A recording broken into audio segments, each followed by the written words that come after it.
Hop in and I'll lower you down to the beach.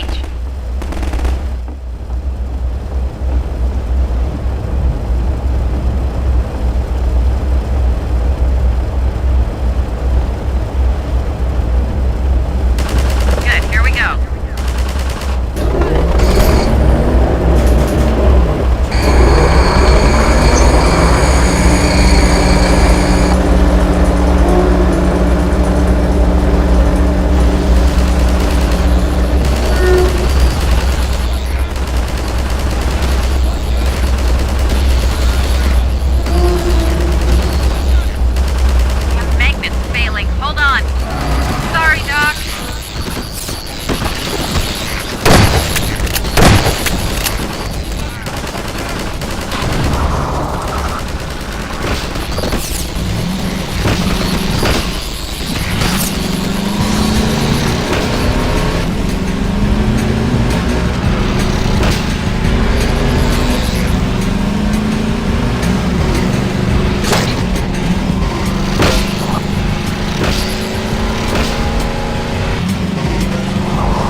Hurry, get in the basement. We're expecting gunships at any moment. Colonel Cubbage will be glad to see you made it.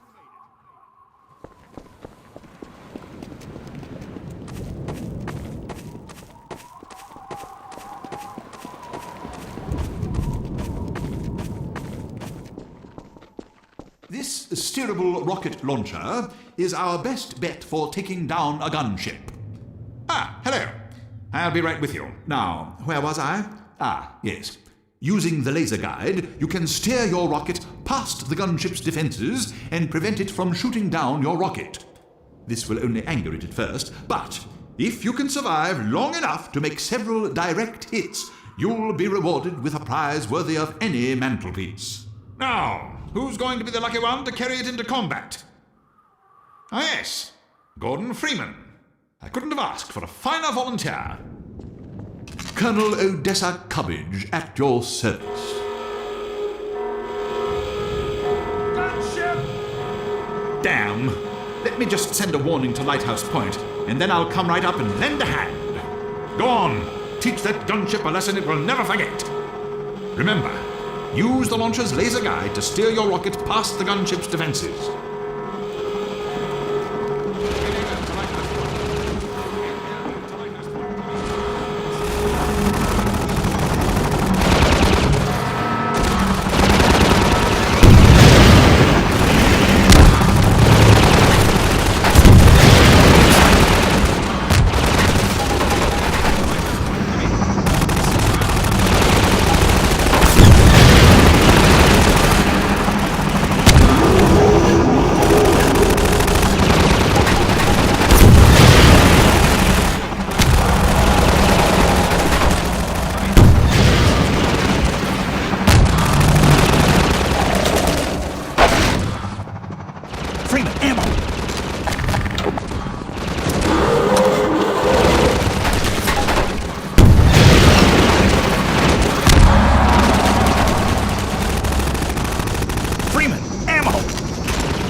I gather you've disposed of that gunship, Dr. Freeman. Your reputation, sir, is well deserved. I shall have someone open the gate for you immediately so that you can drive on. I understand that Dr. Vance is in great need. Use extreme caution when approaching the bridge. Radio silence from that outpost leads me to believe it has come under Combine control. Still, you're clearly the right man for the job. You'll make it through if anyone can. Farewell. And please tell Dr. Vance that Colonel Cubbage regrets not having been able to rescue him in person. The Freeman must now hurry on. The Eli Vance is held in distress most dire. Is there reason for delay? NLO to Lighthouse Point. NLO to Lighthouse Point. Come in. This is Colonel Cubbage. Let me get out of your way.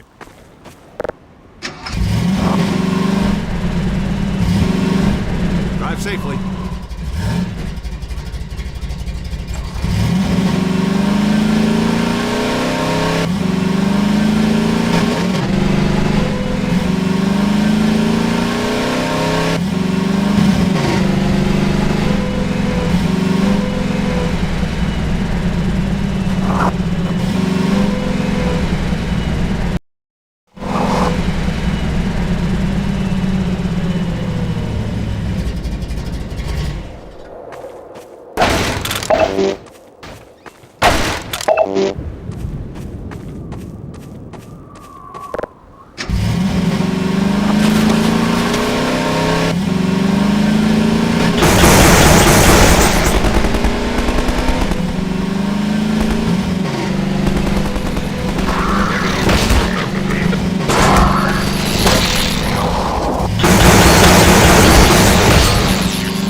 coverage.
completed.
occupation has been long enough to preclude the acquisition of new parts, and that the rebel citizens are resilient, creative, and resourceful, making do with what they can find.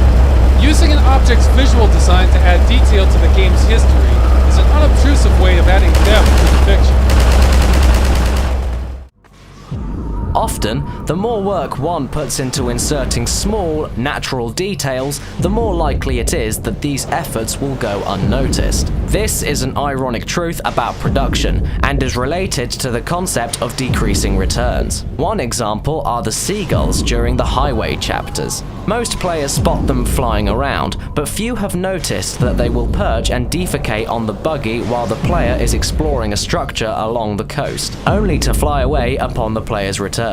While these details often go by happily unnoticed, they do flesh out the world of Half-Life 2, and leave a small thing for players to discover the next time they play.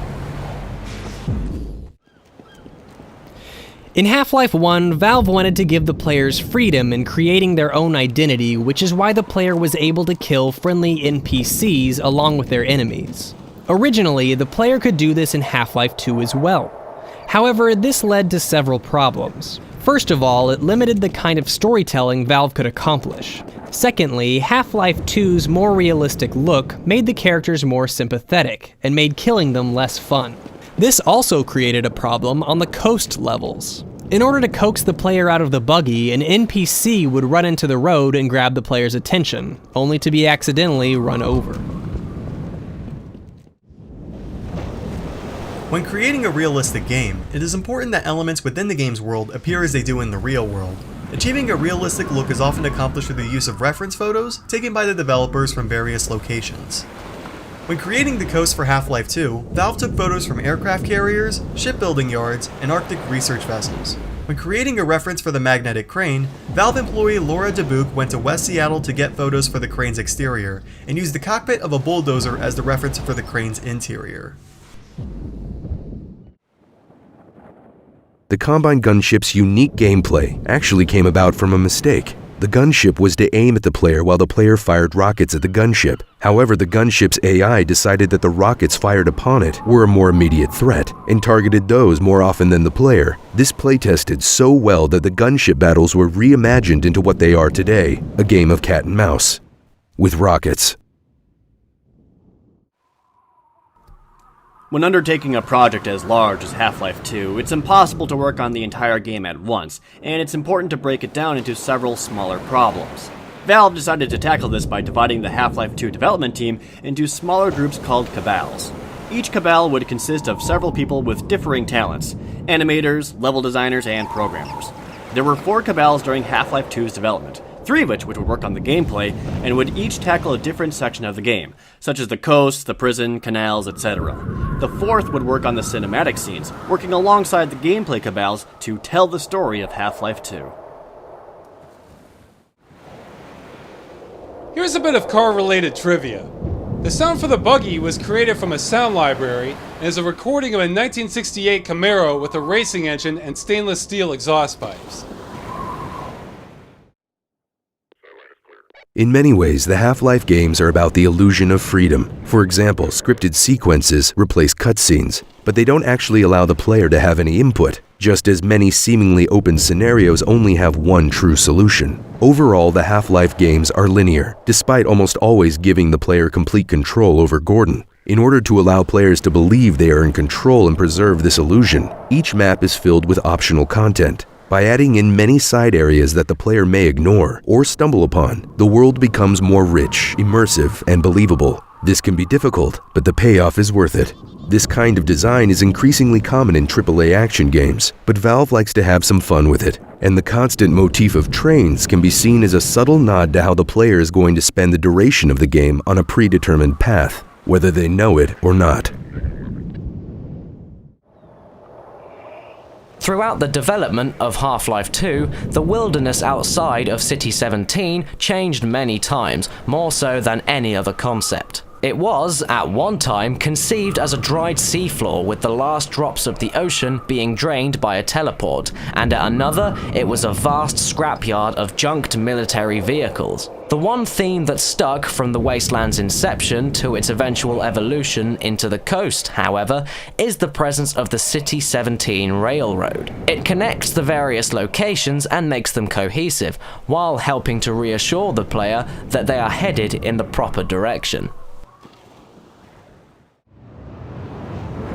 One of the dilemmas when trying to create a realistic game is balancing realism with gameplay. A level with finely tuned gameplay may be disrupted during an art pass, and a level that looks realistic and believable may be sullied by a gameplay pass. The best levels, according to Valve employee David Sawyer, are levels where art passes support the gameplay and inspire it. A prime example is this bridge sequence. The art here matches the gameplay, and the gameplay here matches the art, creating a memorable and cohesive experience.